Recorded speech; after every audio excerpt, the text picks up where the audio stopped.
And then these guys actually just went in. We're actually really exceptionally well stocked right now because we have a couple of big projects coming in, and we know the tension's going to get high. And so, what better way to cut through some of that with just a beer or two? Keep calm and have a beer at Light Iron.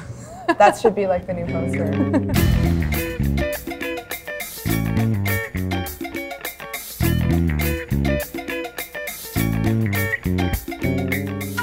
Hey, it's Emily with Craft Track.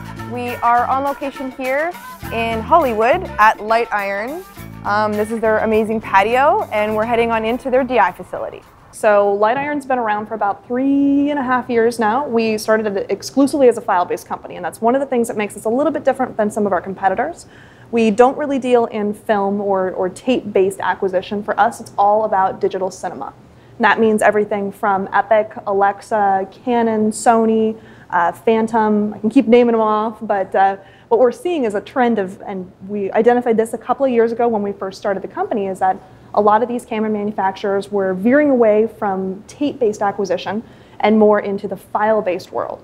So I guess from an overall perspective, we're responsible for taking the film once the edit finishes, all the way through conform, so up-resing it to higher quality, color correction, and then all the finishing processes to get it to DCPs, to HD Blu-ray, on the web, on Vimeo, on YouTube, and then also, in some cases, they still need a film print, so we're responsible for doing that sort of color science to get it onto film as well. A proprietary storage that Quantel makes called a gene pool allows us to access exactly the same materials and the same versions of the project on all the different systems simultaneously if need be. There's no exporting of media. So that helps with time and accuracy, especially when there's a client in the room. Absolutely, absolutely. Well, and we've had it equated to kind of this magic phone. So you'll get... It's like a red phone, like Batman's phone? Exactly, you point it out, right? So you've got these... I've got a beauty shot. This girl looks really tired. I want to get rid of the bags beneath her eyes. Hey, can you pick up your magic phone and make it happen? Because that's literally what the colorist will do. He'll call one of our beauty artists and be like, hey, Monique, I got this shot in Reel 3. She pulls it up, fixes it, and it just magically appears from the perspective of the client. It's very seamless, and it's a really efficient way for us to work. We like it.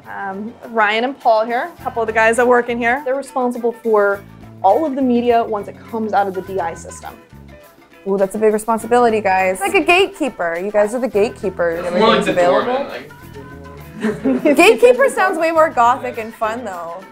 Just wear a big black cloak and like a caged mask. We just don't have we're not rejecting a lot of material.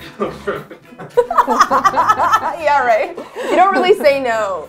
So this is Ian Verdevec, our supervising colorist, and some of his recent credits actually include Girl with the Dragon Tattoo, The Social Network, Hitchcock, Odd Thomas, and then he will be the colorist on Ender's Game as well, which I know everybody's super excited about. Cool. Hey Ian, how's it going? How's it going? Cool. Thanks for taking the time. Sure, sure. So can you describe some of the highlights of your career here working at Light Iron? Yeah, I mean, really a large part of what we do is just kind of interpret the director and the director of photography's vision. So they essentially, kind of say kind of what they want, what they're looking for, what they like, what they don't like, their preferences, and then we figure out how we can leverage technology to kind of make that happen.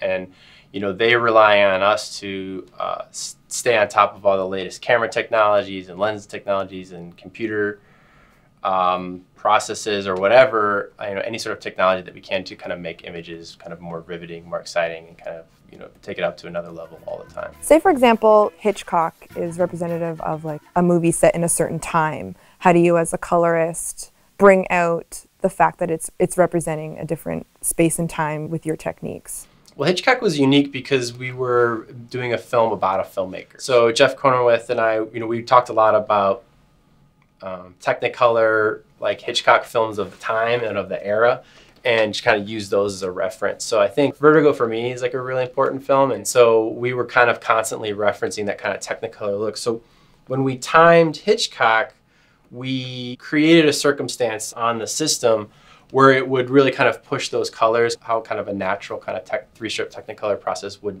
would look. And so we were really kind of pushing the color into a new zone that's maybe not natural now. So we were pushing it kind of outside of our contemporary sensibilities and then kind of pulling it back a little bit. And that was our process for that film, because we really wanted to be out there. We really wanted it to look different and have that kind of different kind of life to it. It's beautiful. The idea of Big Sur was that we wanted kind of a black and white movie look, kind of an old black and white movie look, but in color. So one of my processes was to actually kind of add like a black halation. Oh yeah. Like the opposite of a glow.